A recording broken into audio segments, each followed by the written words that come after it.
Kami persembahkan program Santapan Rohani, terjemahan dari Renungan Our Daily Bread.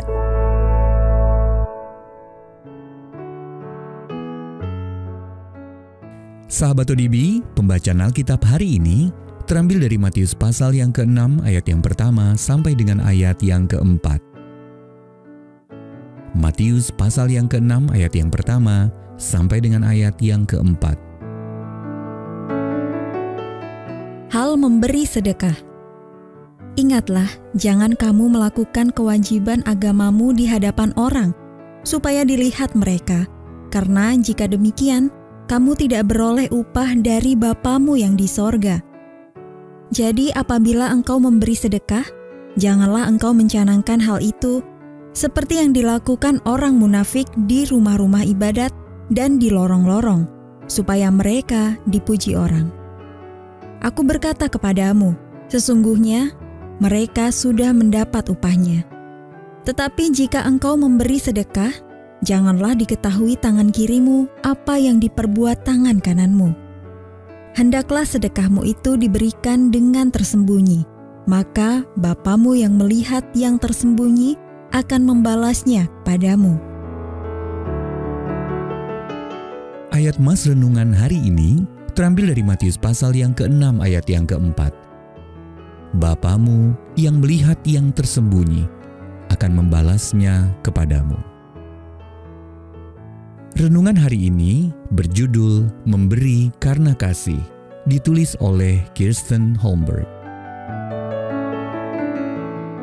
Sahabat ODB, setiap pagi Glenn membeli kopi di Lantatur terdekat.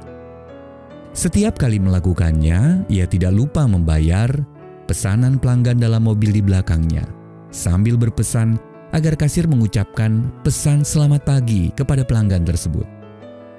Glenn tidak mengenal orang-orang yang ditraktirnya. Ia juga tidak mengetahui reaksi mereka, yang merasa itu hanyalah hal sederhana yang bisa ia lakukan untuk orang lain. Akan tetapi pada suatu kesempatan, ia mengetahui dampak dari tindakannya ketika membaca surat anonim yang dikirimkan kepada redaksi surat kabar di kotanya.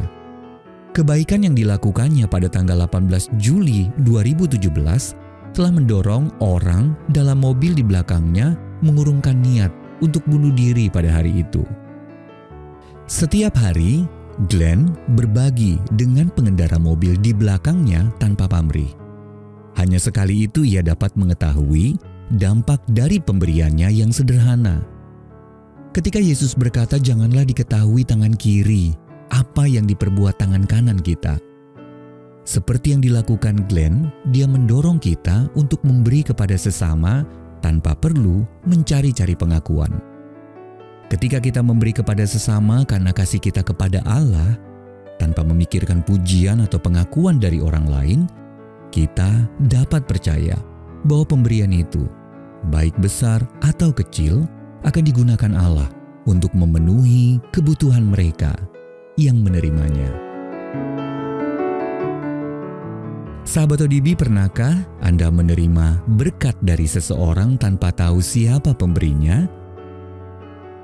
Bagaimana Anda dapat lebih sering memberi secara tersembunyi? Terima kasih Bapa karena Engkau memakai diriku untuk memenuhi kebutuhan orang lain.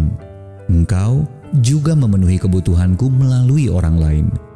Tolonglah aku untuk tidak mencari-cari pujian ketika memberi, melainkan melakukannya dengan cara yang memuliakan-Mu. Untuk menerima notifikasi video baru kami, silakan tekan tombol subscribe dan tanda lonceng di bawah ini.